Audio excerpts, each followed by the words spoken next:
like to talk to you about the Bullseye Step into Classics series.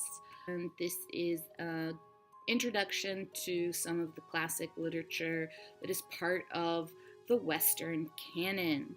That means that even if children have not read the books, they know about the story in a kind of general way.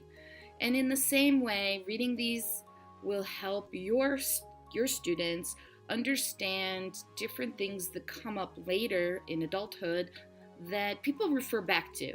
So they will refer back to Children's Love of Horses, Time Machine, Time Travel, The Hunchback of Notre Dame, and Treasure Island, Pirates, and so forth. These are all classics that have captured the imagination and the minds of children for centuries. Disney has made movies about them, and children today also grow up with some version of these stories.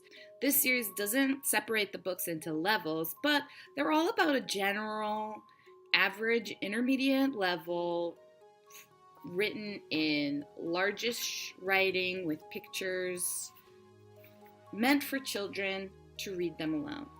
Okay? If you want your children to have some kind of idea of what the classics are, this is as good or better than watching one of the movies. I do have to mention a warning, and that is that these are versions of the story that have the general idea of the story, taking out most of everything else. For example, let's look at Treasure Island. 95 pages, it's very thin, and here you have the original. The original is much bigger than the retelling, the adaptation.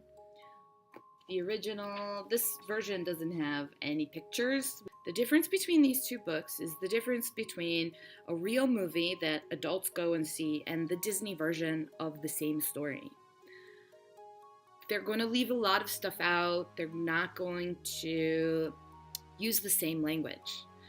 Whereas this version is for children. So it's a safer, sweeter version. All the bad parts are taken out. Also, the language is very different. So let me read you just the first paragraph of each of these. Squire Trelawney and Dr. Livesey have asked me, Jim Hawkins, to write down the story of Treasure Island. I will tell you everything, just as it happened. The only thing I won't tell you is where the island is. That's because there is still treasure buried there. 4 simple sentences, no hard words, no problem.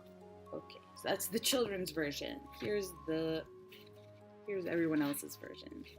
Squire Trelawney, Dr. Livesey, and the rest of these gentlemen, having asked me to write down the whole particulars about Treasure Island from the beginning to the end, keeping nothing back but the bearings of the island, and that only because there is still treasure not yet lifted, I take up my pen in the year of grace 1700 and go back to the time when my father kept the Admiral Benbow Inn, and the browned old seaman with the saber cut first took up his lodging under our roof.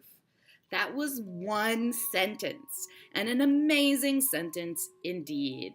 There is a big difference in the feeling of the original than there is in the retelling.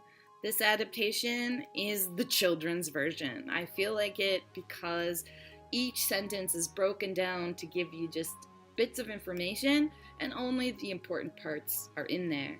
The introduction of the name of the inn, the relationship between the people, the feeling of the language is all taken out. And that's a shame.